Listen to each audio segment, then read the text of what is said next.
इधर जैसे ही यज्ञ संपूर्ण हुआ उधर जनक जी के दूत निमंत्रण लेके चले आए। जनक जी के दूत आए, विश्वामित्र जी को निमंत्रण देते हैं। जनक जी के दूतों को देख करके विश्वामित्र जी कहते, राम आपने एक यज्ञ की तो रक्षा कर डाली, अब आपको दूसरे यज्ञ की रक्षा करनी है। दूसरा यज्ञ क्या है? धनुष यज्ञ।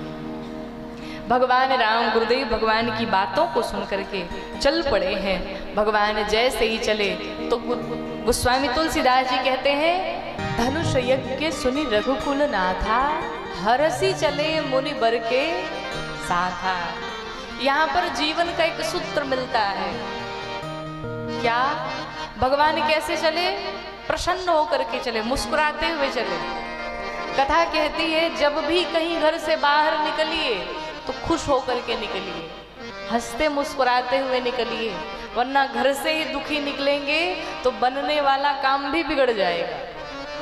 कुछ लोग की आदत होती है, चाहे कुछ भी कह लो हंस नहीं सकते हैं, मुंह बंद ही रहेगा, खुल नहीं सकता। महाराज मुस्कुराने की आदत बनाइए, खुश रहने की आदत बनाइए। हर हाल में खुश रहना संतों से सीख जाएं। हर हाल में प्रसन्न रहिए। कुछ लोग जन्म से तो भाई जो जन्म लेता है रोते रोते पैदा होता ही है, लेकिन पूरा जीवन वो रोते रहते हैं। महाराज भगवान उन्हें कितना भी दे दे लेकिन कभी भी उनका मन नहीं भरता है। पूछो महाराज सुखी हो? क्या बताएं, बेटी की नौकरी लग जाए तो सुखी हो जाए। अच्छा बेटी की नौकरी लग गई, महाराज अब सुखी हो? क्या बताएं, अच्छी बहू आ जाए घर में, महाराज गंगा नहा ले। चाची बहू घर में आ गई, सुखी हो? अब भजन करो।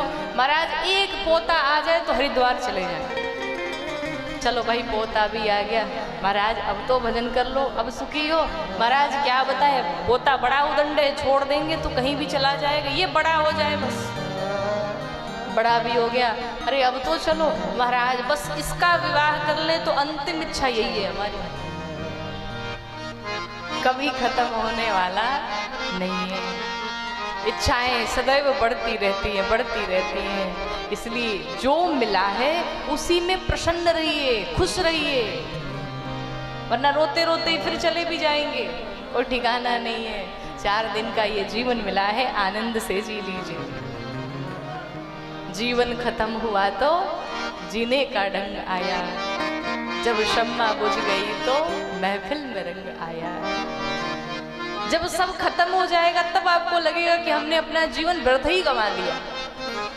फालतू के टेंशन में क्यों पड़े हैं? जो भी टेंशन है सब रघुनाथ जी को दे दीजिए और आप रघुनाथ जी के विषय में चिंतन करना प्रारंभ कर दीजिए।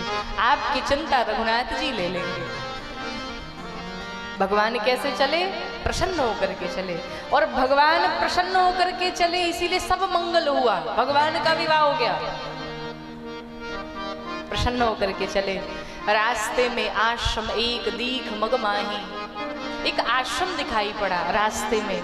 वहां पर न कोई जीव है न जंतु है, कोई पशु पक्षी कुछ दिखाई नहीं पड़ा। भगवान ने पूछा, प्रभु ये शिला कैसी है, आश्रम कैसा है? विश्वामित्र जी कहते हैं, यहाँ पर गौतम ऋषि और उनकी पत्नी माँ अहिल्या रहा करते थे। गौतम ऋषि के श्राप से उनकी पत्नी अहिल्या जड़वत हो गई, पत्थर की बन गई। राम आपके चरणों का स्पर्श चाहती हैं, आपके चरणों की धूली चाहती हैं, अपने चरणों की धूली का स्पर्श कराएं। भगवान राम वहां पहुंचे और उस शिला पर अपने पांवों को नहीं रखा। भगवान ने शिला के ऊपर पांव को रखा, पवन देव को प्रेरित किया, और जैसे पवन का वेग आया भगवान राम के चरणों में जो धूल लगी थी वो धूल निकल करके उड़ करके पड़ गई शिला पर। और जैसे ही शिला पर पड़ी क्या हुआ? माँ अहिल्या प्रकट हो गई, बार बार भगवान के चरणों में पड़ने लगी, बार बार भगवान को प्रणाम करने लगी। मैया कहती है, नाथ कि पारसत पद पावन शोक न सावन, प्रगट भई तप पुंज सही, देखत रघुनाथ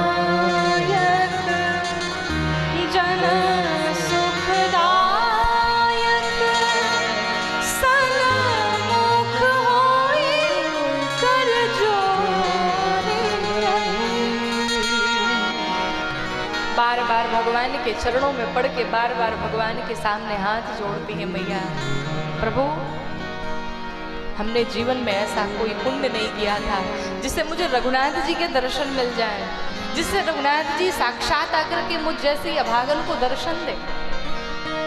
प्रभु पूरी दुनिया कहती है कि मेरे पति ने मुझे श्राप दिया, लेकिन मैं अहिल्या कहती हूँ मेरे पति ने मुझे श्राप नहीं बल्कि आशीर्वाद दिया। बहुत अच्छा किया। क्यों? कि मोनि श्राप जो दीना अति भल की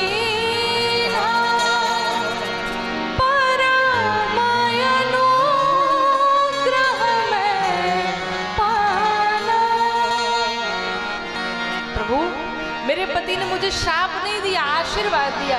अगर विचार करी उन्होंने मुझे श्राप नहीं दिया होता तो आज मुझ जैसी अभागन को रघुनाथ जी के साक्षात दर्शन कैसे होते। मेरे पति ने मुझे आशीर्वाद देकर के कृतार्थ कर दिया।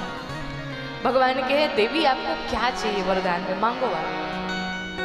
मैया कहती नाथ अगर देना है तो एक वरदान दे दो।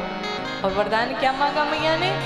कहा मेरा मन ही भौरा बन जाए, आपके चरण ही पुष्प बन जाए, उन चरणों में लगी धूल ही रस बन जाए। जिस प्रकार भौरा दिन रात फूलों के तरफ मंडराता रहता है, उसके रस का पान करता रहता है, ठीक उसी प्रकार से मेरा मन रूपी भौरा आपके चरण रूपी पुष्प के चारों तरफ दिन रात मंडराता है। भगवान ने वरदान दिया मैया को। वरदान पाकर के माँ अहिल्या अपने पति के धाम को पधारी। गोस्वामी जी कहते रे मूर्ख तुलसी कि यस प्रभु दीन बंधु हरि कारण रहित दया तुलसीदास सठते ही भजो छाड़ी कपट जंजा। रे मूर्ख तुलसी, जो भगवान बिना कारण करुणा करने वाले, बिना कारण ही कृपा करने वाले हैं, उस भगवान को तुम भूल बैठे हो और संसार के इन प्रपंचों में पड़े हो। जो संसार तुम्हारा सगा नहीं है उसके लिए दिन रात तुम मरे जा रहे हो। जो भगवान बिना कारण ही प्रेम करने वाले हैं उन्हें तुम भूल बैठे हो। जीवन भगवान ने हमें दिया, लेकिन उस जीवन का हमें करना क्या है? पूरा जीवन बीत गया, हम ये समझ नहीं पाए। और समझ कब आता है? जब जाने का समय होता है, जब व्यक्ति का वृद्धावस्था आता है ना, जब कोई नहीं पूछता, तब उसे लगता है कि मैंने अपने जीवन में क्या किया। जिस बेटों के लिए, जिस परिवार के लिए पूरे दिन रात दौड़ता रहा, आज वही बेटा घर से निकाल के बाहर कर रहा है।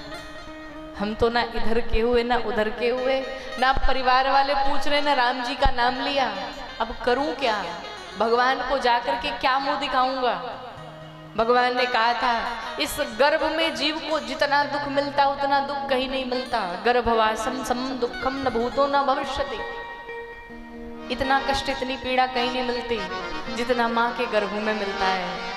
जब बच्चे के आने का समय होता तो भगवान उस समय आते हैं, पर भगवान से जीव कहता है प्रभु इस बार मुझे बाहर कर दो, ऐसा पुण्य करूंगा, ऐसा कार्य करूंगा, ऐसे कर्म करूंगा, इतना भजन करूंगा, लोगों की सहायता करूंगा कि वापस इस माँ के गर्भ में मुझे आना न पड़े।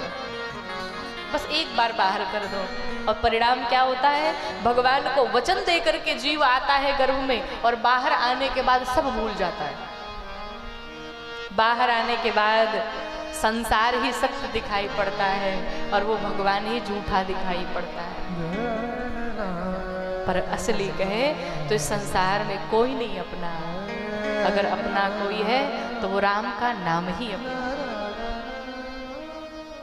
आपको ऐसा लगता होगा, कई बार लोगों के मन में ऐसी भ्रांति होती है कि भाई हमारा शरीर जो ये पार्थिव शरीर है ये तो समाप्त हो जाता है, इसका तो अंतिम संस्कार हो जाता है, फिर महाराज लोग व्यासपीठ से बैठे बैठे कहते हैं कि नरक भोगना पड़ेगा, ये करना पड़ेगा, वो करना पड़ेगा, भुगतेगा कौन? तो आपकी जानकारी के लिए बता दूं, ये शरीर तो समाप्त हो जाता है यहीं पे, लेकिन जो सजा भुगतने वाला शरीर है ना, उस शरीर का नाम है भोग शरीर।